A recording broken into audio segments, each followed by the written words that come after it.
गोपीकुमारम् वंशीविभूषितकरान् नवनीरदाभात् पीताम्बरादण्डबिम्बफलाधरोष्ठात् पूर्णेन्दुसुन्दरमुखादरविन्दनेत्रात् कृष्णात् परं किमपि तत्त्वमहं न जाने।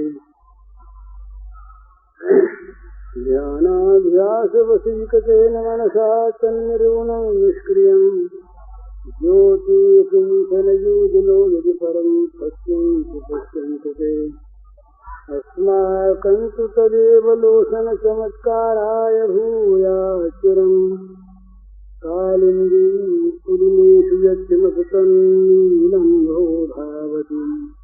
श्रीहरिः।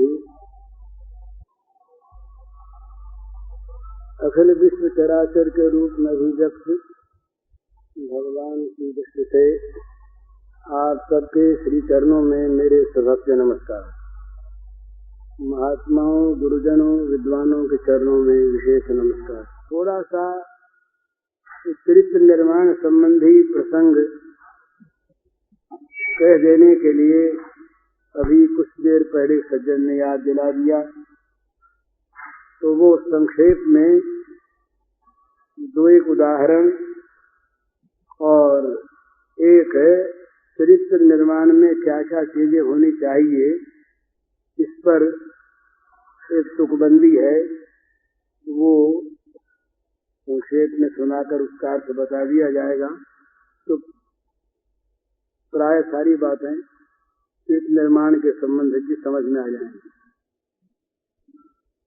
मनुष्य में सबसे बड़ी संपत्ति उसका उज्जवल ऊंचा चरित्र है, और चरित्रवान पुरुष वही है जो किसी भी विपरीत से विपरीत स्थिति में अपने चरित्र की रक्षा कर सके, उसके लिए सर्वस्व दे सके। उस पुरुष के लिए सबसे बड़ा रक्षा करने योग्य अगर कोई कुछ है तो उसका वो उज्जवल चरित्र है।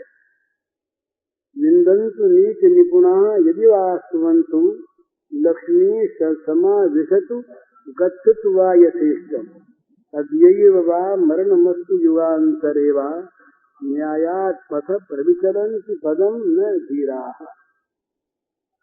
बड़ा सुंदर याद रखने योग्य ये श्लोक है। नीति निपुण लोग, मामूली अरे गरे नहीं, नीति में निपुण लोग निंदा करें अथवा स्तवन करें। लक्ष्मी देवी धन की अधिष्ठात्री, धन संपत्ति ये समावेशतु और गच्छतु वा यथेष्टम्, आ जाए अथवा इच्छानुसार चली। अद्यैव वा मरणमस्तु युगान्तरे वा, मृत्यु अभी आ जाए, आज ही आ जाए और युगांतर तक न आवे। परंतु जो धीर पुरुष हैं वो न्याय के पथ का कभी परित्याग नहीं करते, उसके चरित नहीं होते। ये चरित्रवान पुरुषों के धैर्य की महिमा कही। एक लाला बैजनाथ जी थे, आगरा में स्टेशन जज। उनकी लड़की का विवाह हुआ था साल भर पहले, और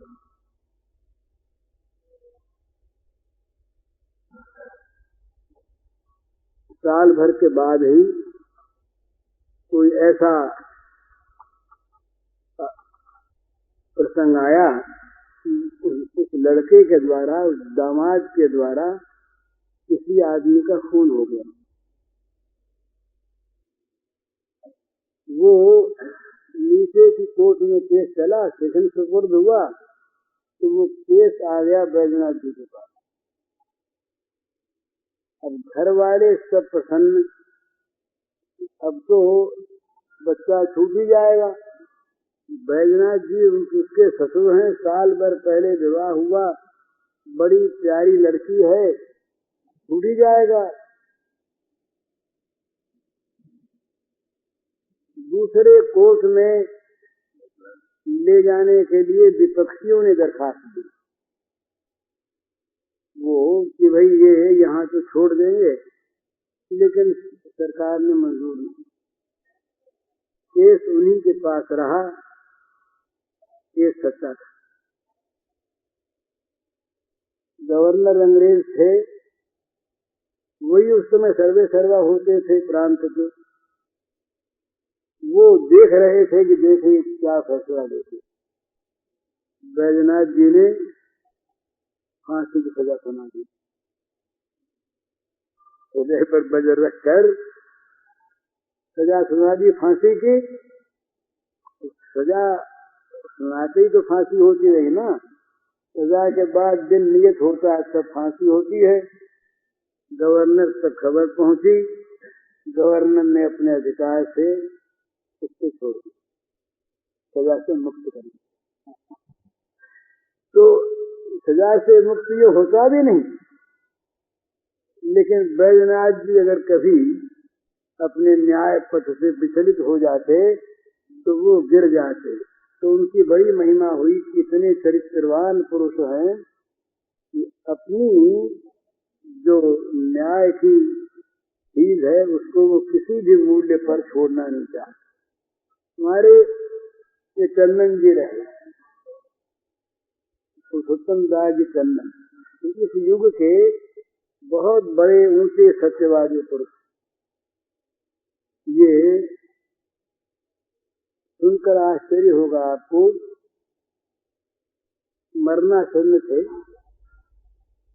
मेरे पास समाचार आया, मुझसे बड़ा प्रेम करते थे, बड़ा स्नेह करते थे, आदर करते थे कि भाई मैं अब मरणासन्न हूँ, एक बार मैं मिलना चाहता। तो मैं गया इलाहाबाद,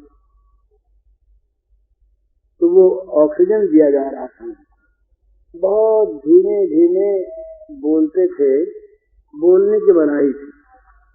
मैं गया, मुझसे बड़े प्रेम से मिले, तो उनके लड़के ने या किसी घर वाले ने मुझसे कहा कि आप एक काम करो। मैंने कहा क्या? बोले बाबूजी के लिए दवाई आई है अस्पताल, वो दवा लेते नहीं।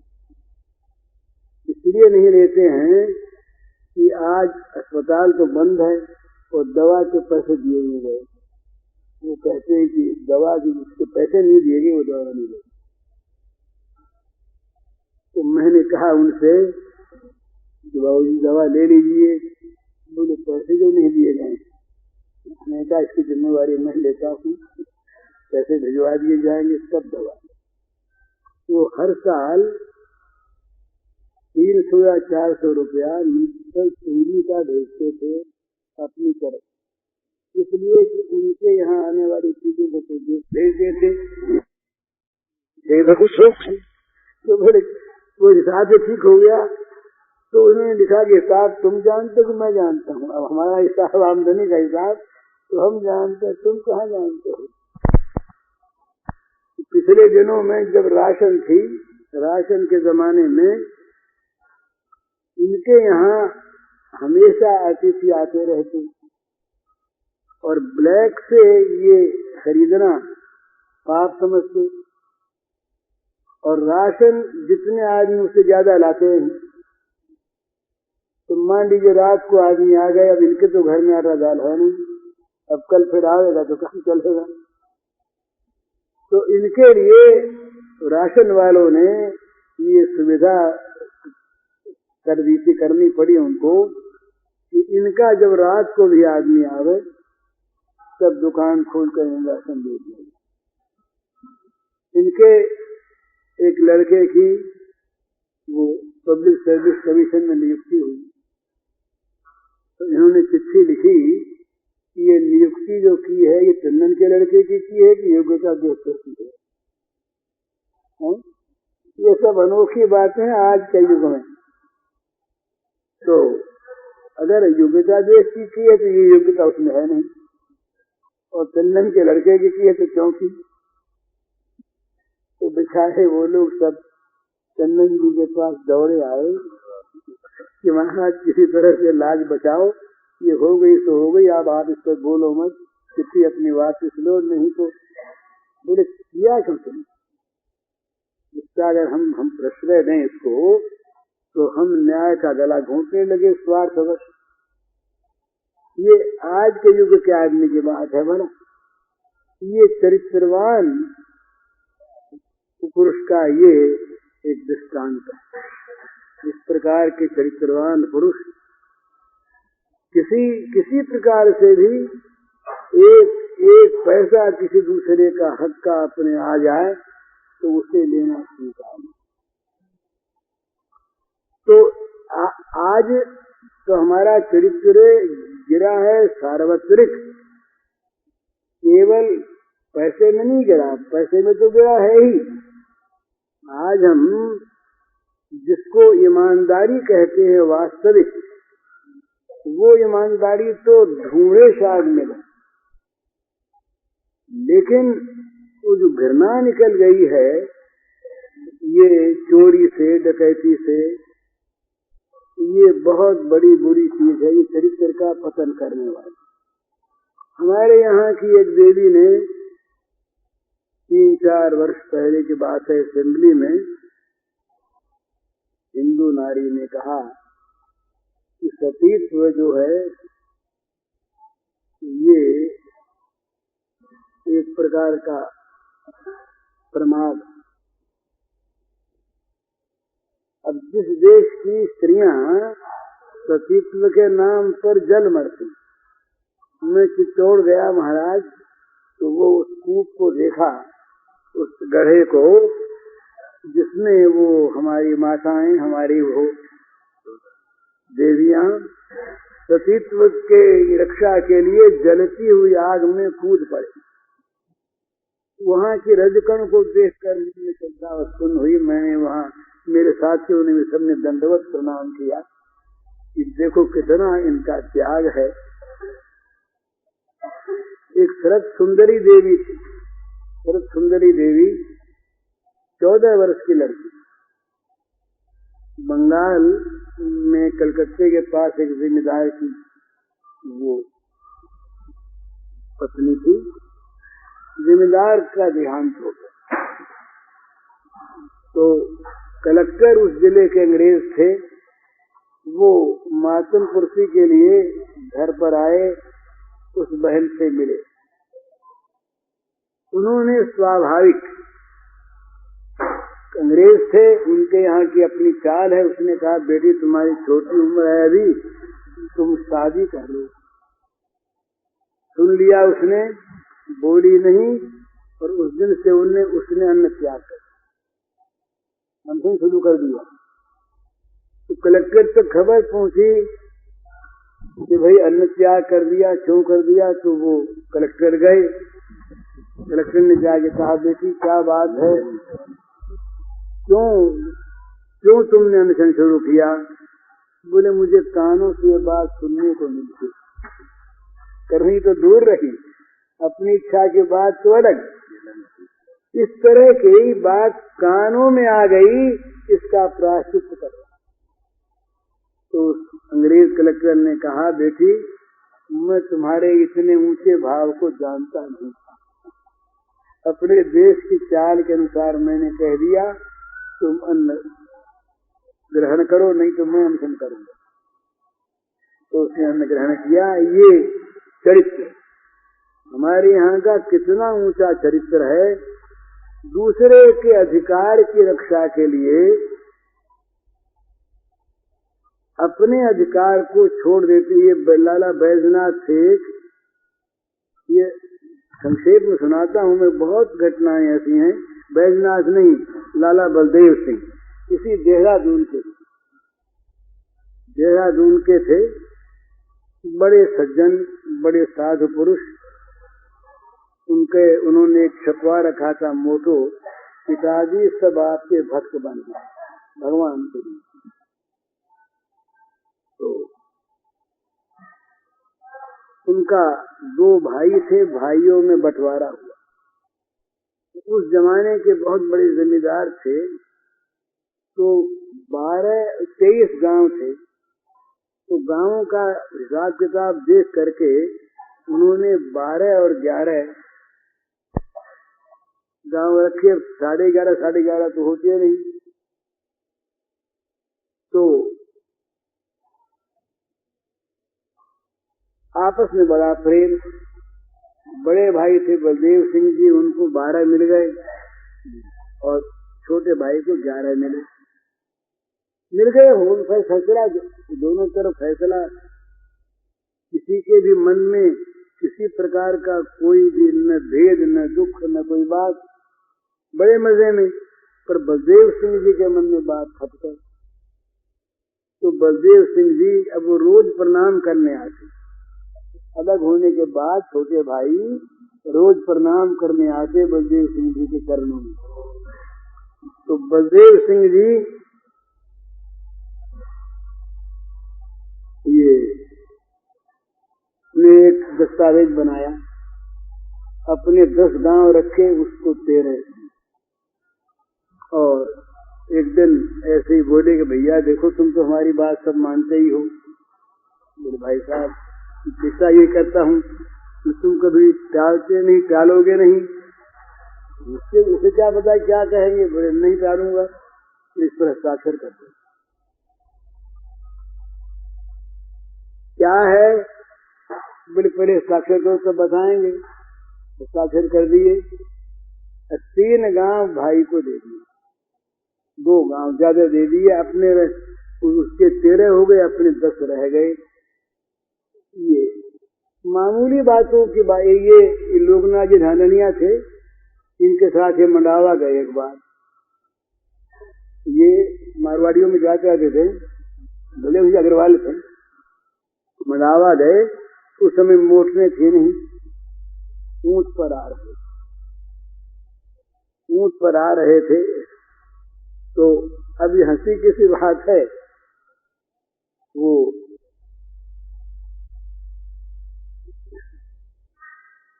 ऊंट को हाँक रहे थे शायद कोई। तो उसको ये कोई मामा कौन, हाँ मुझे भूल गया, तो उसको साला कह दिया। ऊंट को साला चलता नहीं। तो उनने कहा कि ये ऊंट को यहीं पर। बोले क्यों? बोले ये तो लोकनाथ जी के मामा हो गए। अब इस पे कैसे बैठे हम? बड़ी युक्ति। बोले अब तो इस पर बैठेंगे नहीं, दूसरा ऊंट मंगवाओ। तो दूसरा ऊंट तो कहे। अब वो उस दिन से आइंदे साला कहने की उन लोगों ने शपथ ले ली। बात छोटी सी, पर चरित्रवान पुरुष जो होते हैं अपने चरित्र के द्वारा। हमारे यहाँ तो कहते हैं कि सारे भूमंडल को अपने चरित्र के द्वारा शिक्षा देते थे। यहाँ के भूदेव ये चरित्र शिक्षा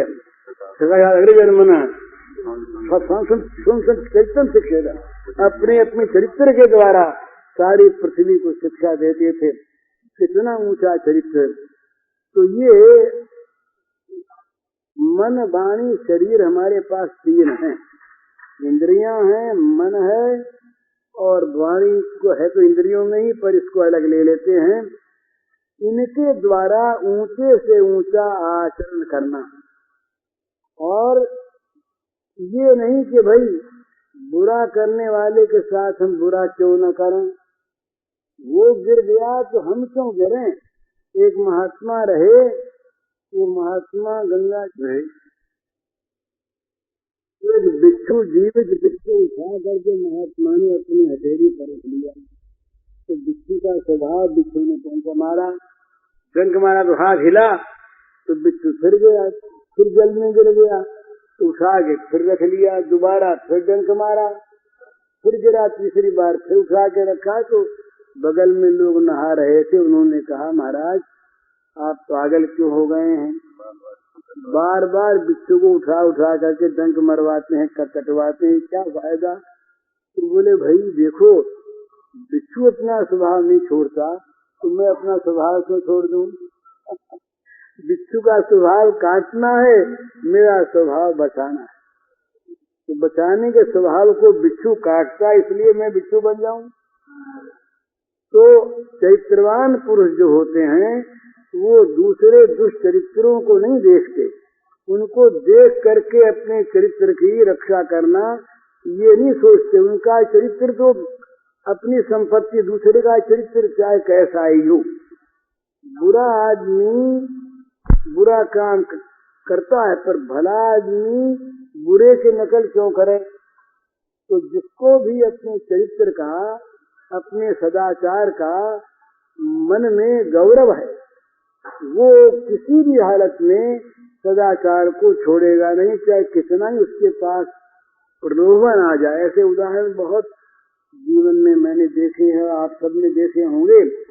अच्छे पुरुष जो होते हैं वो लोभ और भय इन दोनों के वश में नहीं होते और वो अपने चरित्र को बचाए रखते हैं। और वो अनायास हम लोगों में तो ये हो गया है, जिन हम लोगों में चरित्र के प्रति कोई आस्था नहीं रही, वो जिंदगी में ही विनोद में ही अपने चरित्र को खो देते हैं, हंसी मजाक में ही, कौतूहल में ही। पर जो ये कैरेक्टर है, चरित्र जो है, इस सबसे ऊंची संपत्ति है, इसकी रक्षा होनी चाहिए। तो इसके संबंध में कुछ ये लिख रखा है, चरित्र के संबंध में संक्षेप ये पढ़ देता हूं मैं। रक्षा करो पराधिकार की, करो त्याग अपना अधिकार, यथा साध्य पर आशाओं को पूरी करो सहित सत्कार। दूसरे के अधिकार की रक्षा करो, अपने अधिकार का जहाँ त्याग करना हो कर दो। प्राणी पदार्थ परिस्थिति से तुम रखो कभी न कुछ भी आश, करो आत्म सुख की अभिलाषा जो है नित्य तुम्हारे पास। दूसरे से जो आशा करेगा वो हमेशा दुखी होगा। आशा ही परमम दुखम नैराश्यम परमम सुखम।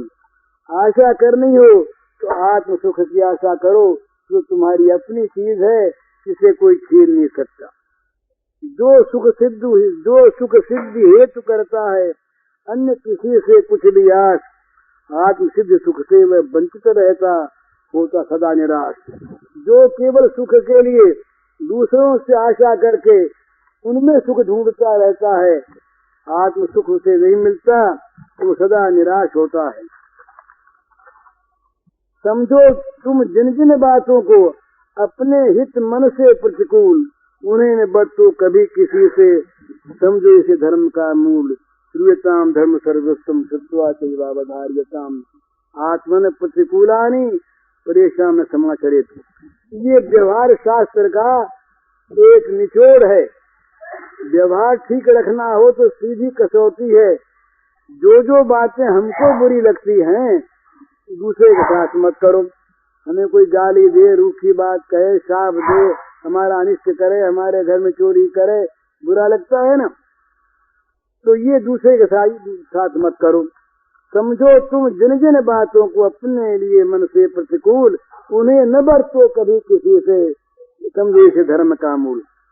दोष न देखो कभी किसी के, निंदा चुगली को दो त्याग, सद्गुण सद्भावों को देखो, सेवा करो सहित अनुराग। दूसरे के दोष मत देखो, न दूसरे की निंदा करो, न चुगली करो, और देखना हो तो सद्गुणों को देखो।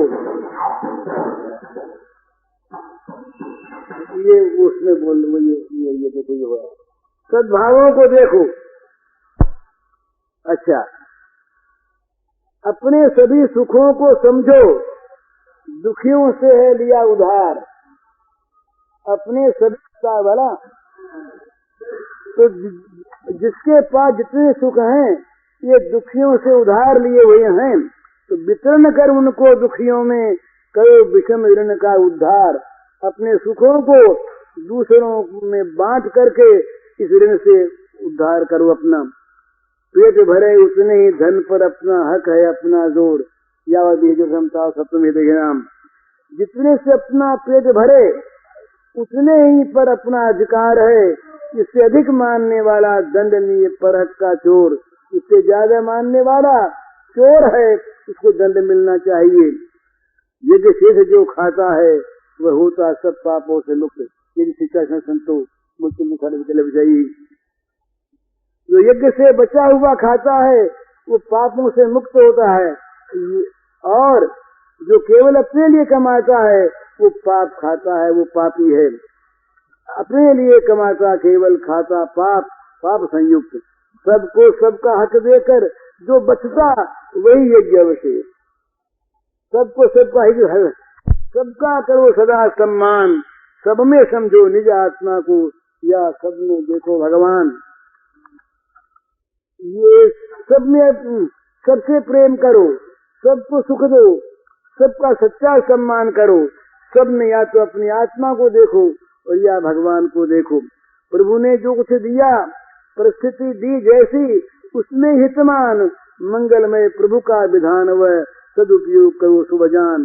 भगवान ने जैसी परिस्थिति दी, उसको भगवान का मंगलमय विधान समझ करके उसका सदुपयोग करो। प्रभु की कृपा अनंत सदा है, उस पर करो पूर्ण विश्वास। उनकी सहजता से ही मिलती शांति बिना अनायास। कहते हैं बिना आयास, कहते हैं कि प्रभु की अनंत कृपा है, इस पर विश्वास करो। उनका जो सहज सौहार्द है, इस पर विश्वास करने से ही शांति प्राप्त होती है। सुदम सर्वभूता नाम जात्वा माम शांति मत है। अनित्य क्षण भंगुर जग के सभी दुखमय प्राणी पदार्थ, उनमें श्वास न देखो। साधो मन से सदा शुद्ध परमार्थ। भोगों की आसक्ति कामना त्यज कर हो जाओ निष्पाप। प्रभु की सुगंध शरण में जाओ, शांति मिलेगी अपने आप। नित्य निरंतर प्रभु का पावन नाम जपो, कर मन विश्वास। मन में सदा रखो प्रभु को ही, रहो निरंतर उनके पास। दुर्लभ हुआ प्रभु की अनुकंपा से मानव जीवन, इसका लाभ उठा लो पूरा कर अर्पण मन वाणी तन। सब में सदा विराजित प्रभु हैं, सब में है वे एक समान। सब में अपने शुभ कर्मों से अतिरिक्त पूजो से भगवान। आश्रय सभी छोड़कर मन से हो प्रभु के शरण अनन्य। जन्म सफल होगा निश्चय ही, हो जाएगा जीवन धन। ये चरित्रवान बनने के साधन हैं, इनको समझना चाहिए तो समझ के जीवन में उतारना चाहिए।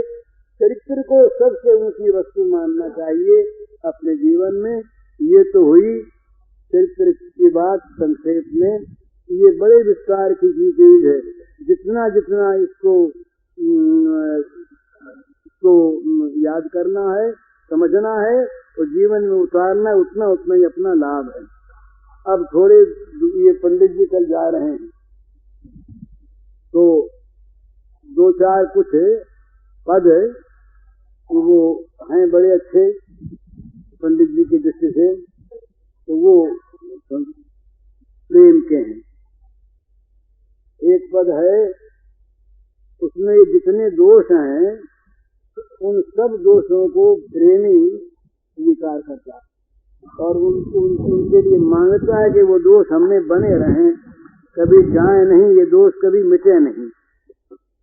तो ये भाव की बात है, बड़ी समझने की बात है। जितने ये भगवान ने जितनी चीजें बनाई है ना, कोई बेकार नहीं बनाई है। इनका उपयोग अच्छा करने वाला आदमी हो तो सबके द्वारा लाभ होता। तो एक प्रेममयी गोपांगना भगवान से प्रार्थना करती है, अपने चित्त की चाह बताती है, क्या चाहती है।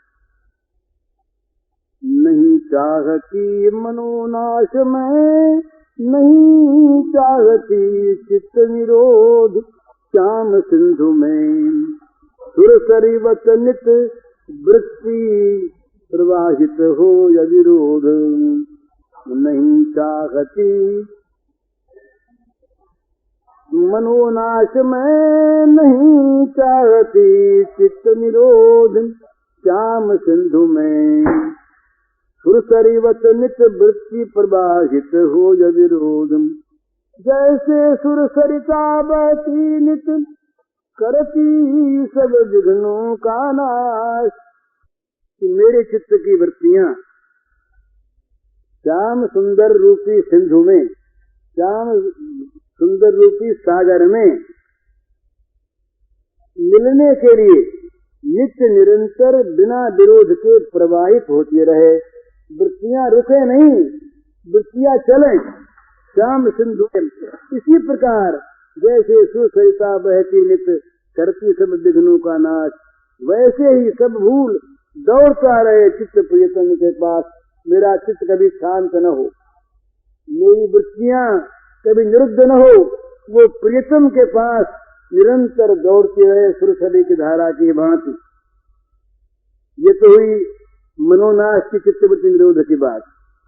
नहीं चाहती इंद्रिय संयम बनी रहे वे सक्रिय सत्य, शब्द स्पर्श रस रूप गंध प्रियतम के सेवन रत हो नित्य।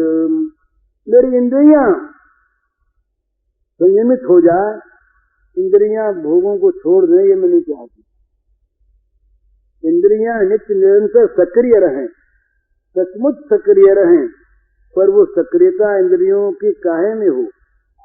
प्रियतम भगवान के शब्द सुनने में कान लगे रहें, उनके चरण स्पर्श में ये त्वक लगी रहे, उनके रस नैवेद्य में प्रसाद में ये जिह्वा लगी रहे, उनके रूप सौंदर्य को देखने में ये आंखें लगी रहें, और उनके अंग सुगंध को सूंघने में ये नाक नासिका लगी रहे। इंद्रियां सक्रिय रहें, इनका नाश न हो। अगर नाश हो जाए, इंद्रियां अगर ये क्रिया छोड़ दें, तो प्रियतम के शब्द स्पर्श रूप रस गंध का आनंद कैसे मिले। तो हे नाथ, हमारी इंद्रियां निरंतर सक्रिय रहें कि सखियां स्वयं श्याम सुंदर से सुख प्राप्त करती हैं, करना चाहती हैं।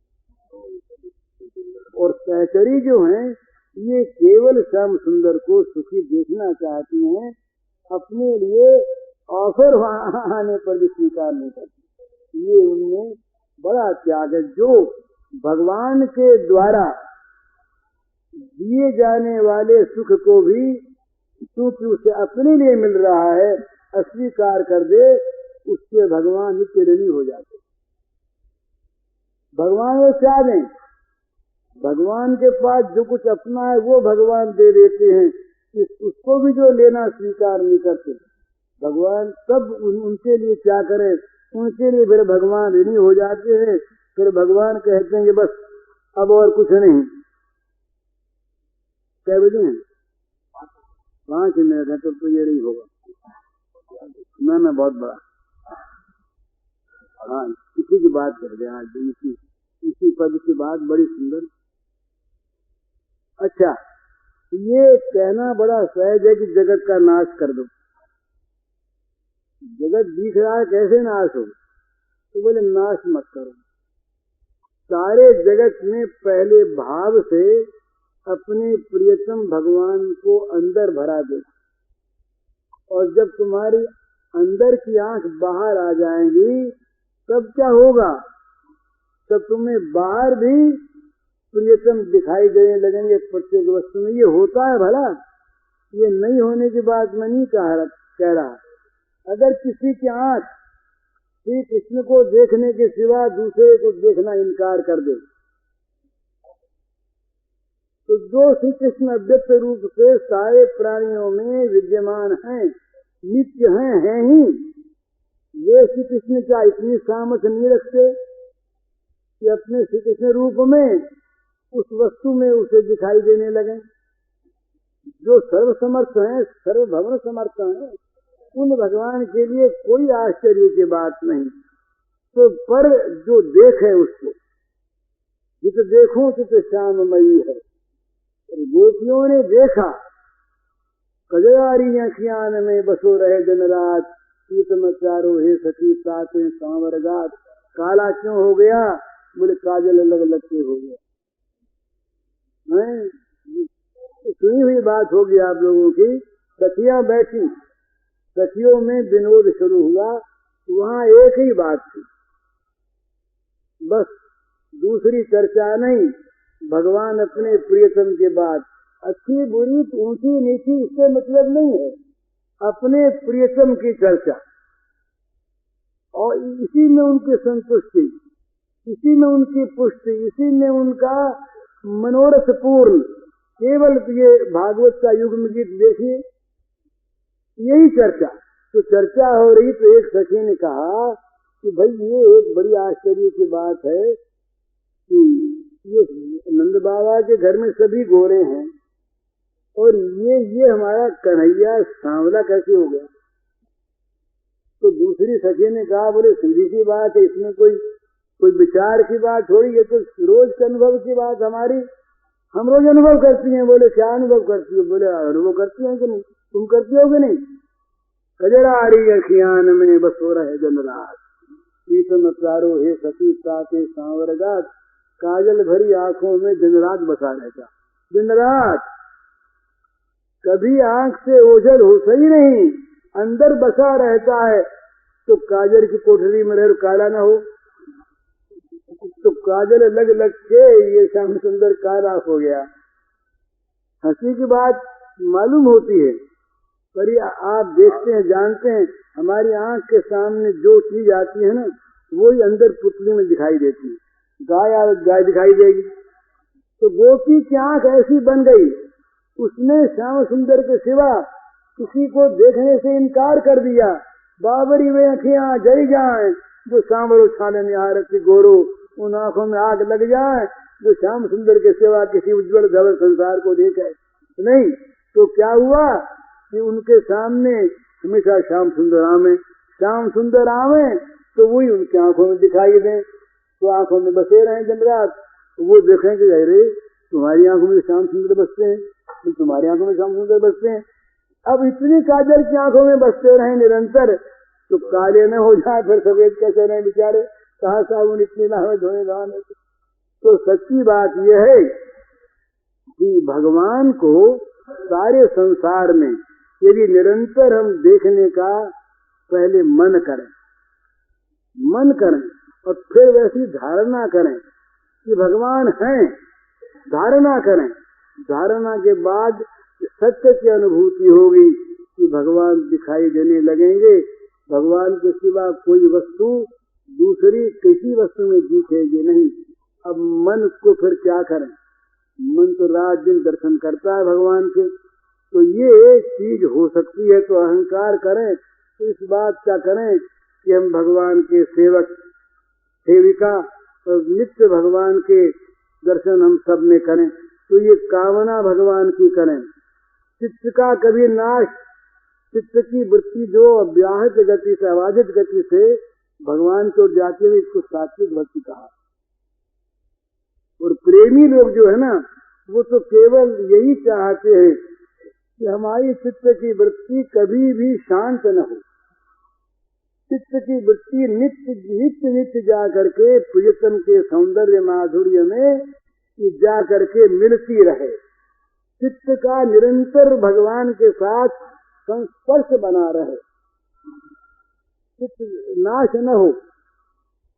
और ये इसी प्रकार इंद्रियां जो है ना, ये महाराज इंद्रियों से परिणत हो जाएगी। बिल्कुल आप भगवान के अंग सुगंध का ध्यान कीजिए। कुछ दिनों में भगवान का जो वो अत्यंत दिव्य कमल गंध है उनके दिव्य शरीर का, वो आपके नासिका में आने लगेगा ध्यान की ध्येयाकार वृत्ति से। और ये होते होते सबसे बड़ी बात इसमें लाभ की यह है कि और चीज तो हम केवल ध्यान करते हैं वृत्ति के द्वारा, वहाँ है नहीं, भगवान तो वहाँ है। तो ध्यान करते करते असली न आ जाए कौन जानता, और असली न आ गए हो ये कौन कह सकता है।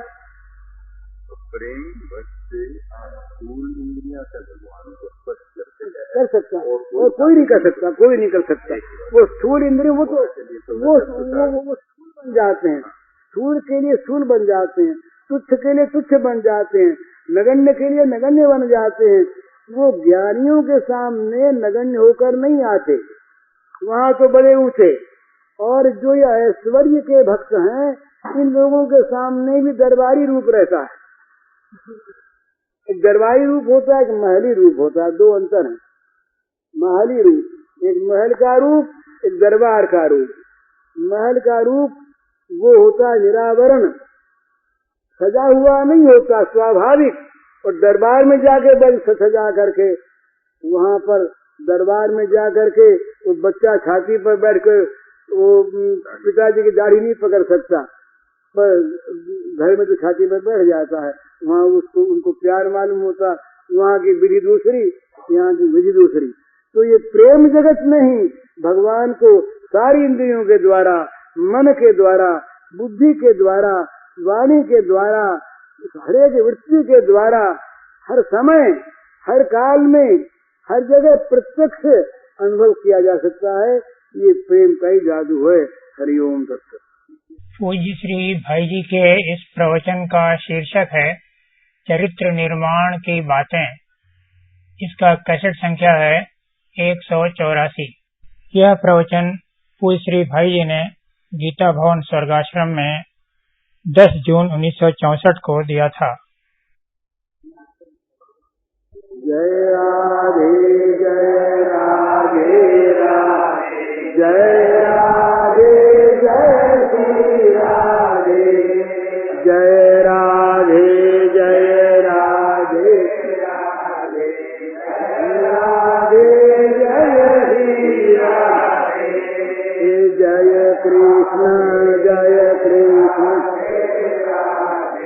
जय राधे जय श्री राधे, जय राधे जय राधे राधे, जय राधे जय श्री राधे, जय राधे जय राधे राधे, जय राधे जय श्री राधे, जय राधे जय राधे राधे, जय राधे जय श्री राधे। बोलो श्याम रामचंद्र की जय।